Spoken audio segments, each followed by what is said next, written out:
Hey, what's going on everybody? It's ETA Prime back here again. Today we've got kind of a special video, and this is something I've been super excited about for a little while now. So if you're a regular viewer of the channel, you know I love my small form factor AMD APU builds, and I've been searching for a small form factor case that was kind of, perfect for my needs and a lot of other people's needs out there. I found a few on Amazon, eBay, and AliExpress, but nothing really met the needs that I was really looking for, so I actually decided to reach out and see if we could get one built. And it happened. So in 2021, I reached out to my good buddy over at KKSB Cases. They're really known for their awesome metal single board computer cases, but about 2 years ago, they did create a mini ITX gaming case that supported a full-size GPU. But I'm not looking for a case that'll support a GPU. It takes up more room than I need for an APU build. And we have RDNA2 and RDNA3 Desktop APUs right around the corner. They are going to be putting out some awesome gaming performance, but if Ryzen 7000 is any indication on how much power and heat these things are going to generate, then we needed a case that would support a larger cooler. I also wanted reliable power delivery. I didn't want to have to rely on a Pico power supply, and obviously we can build much smaller with one of those.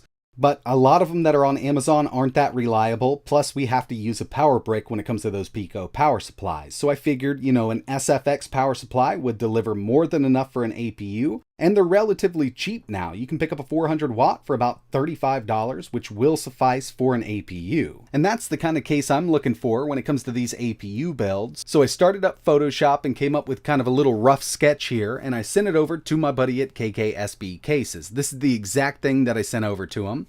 Mini ITX, no GPU slots, SFX power supply, good cooler support, basically an AMD APU case. I was hoping that this could kind of be done just in time for the Ryzen 5700G and the 5600G, but with everything going on in the world, it was a bit late. But recently, I got a package in the mail, and here it is. This thing is exactly what I was looking for. Small form factor, mini ITX, SFX power supply. It also supports a 120mm AIO, or if you want to go with air, you can do up to a 130mm tall air cooler inside of this unit. No GPU support to keep it as small as possible, and remember, these little APUs can pull some power. Even the 5700G with an overclock on the CPU and the GPU can pull up to around 160 watts that I've seen in some of my tests.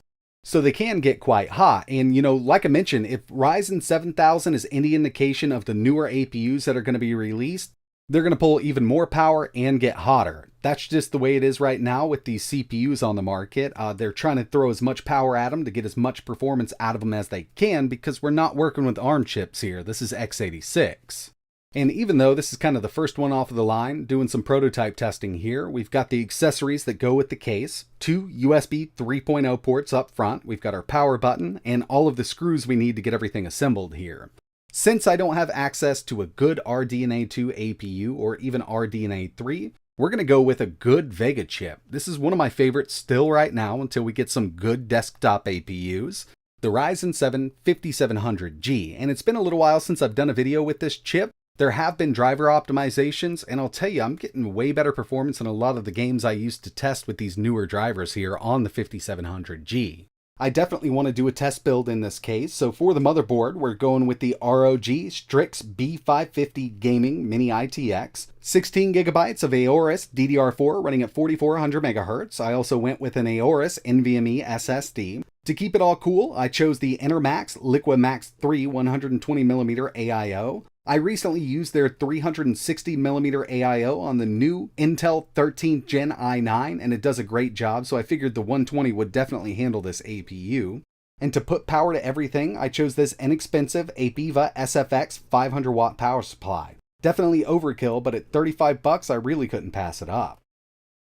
So let's go ahead and get this thing opened up. Now it does use hex hardware. I've got a 2mm hex drive here, so all the way around it, at least on the outside, it's using hex. They're actually pretty high quality and anodized. And by the way, the case is made of high-grade aluminum. Now the brackets inside are steel, but the midsection and the side panels are aluminum.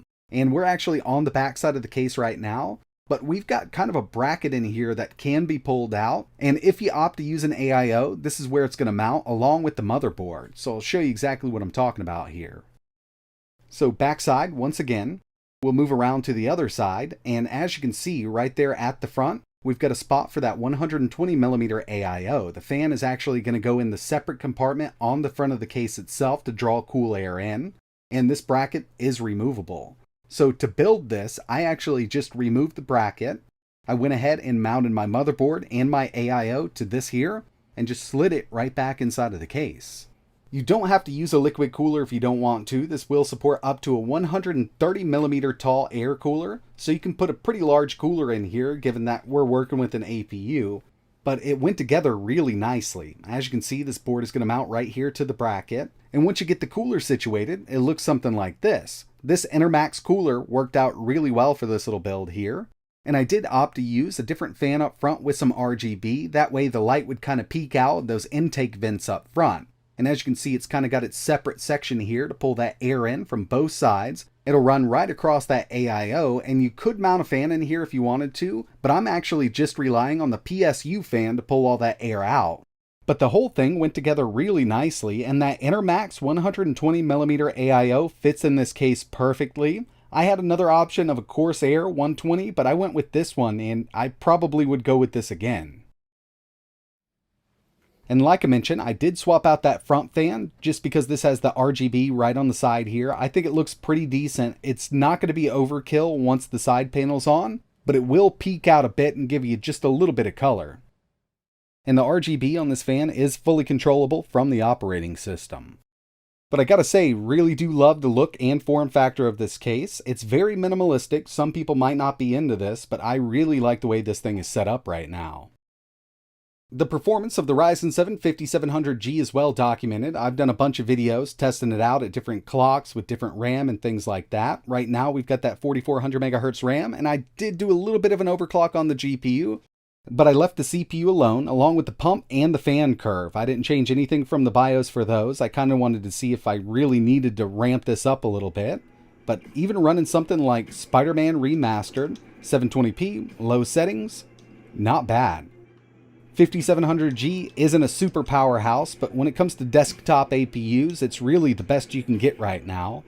And it actually runs this game quite well. You'll see a little bit of screen tear in here, and that's because I have VSync off. I usually just lock it at 60, and it does a decent job. It'll dip every once in a while under 60, but it's actually really playable, and especially given that we're just using integrated graphics here. But one that always works really well on the 5700G is one of my favorite games anyway, Forza Horizon 5. We've got a low-medium mix here, 1080p, with resolution scale set to quality. So we do have a little downscale on the resolution, but in my opinion it still looks great, and this is one of those games that plays amazingly on these APUs. And to tell you the truth, I actually haven't tested this game out in a little while on the 5700G, but with all of the Radeon driver updates and optimizations to the game, we could probably just set this at medium 1080p with no scale and have a good time with it. One of my favorite use case scenarios for these little APU builds is emulation, and this little chip does a great job. Here's PS3, Skate 3, and if you take a look at Afterburner, with this here we're pulling around 70 watts, but this isn't overclocked. If I put a nice little overclock on the CPU and a little more on the GPU, we can pull around 130 watts with the 5700G.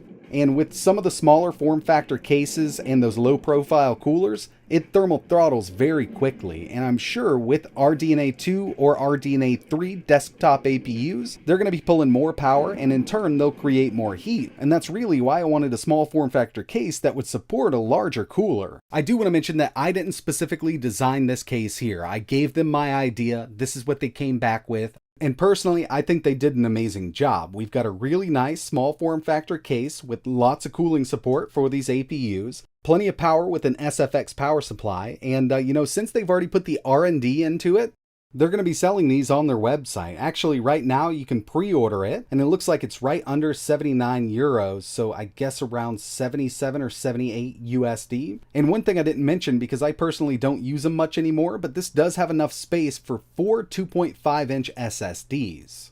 But this is a case I'll definitely be using in the future for a lot of my little APU builds, especially once AMD starts rolling out those more higher-end APUs. But that's going to wrap it up for this video. Really appreciate you watching. Let me know what you think about this case in the comments below. Is this something you would consider using for an APU build, or would you just go with a larger case so you do have GPU support later on down the road? I'd actually like to know your thoughts, and if you've got any questions, let me know in the comments below. But that's going to wrap it up for this one. And like always, thanks for watching.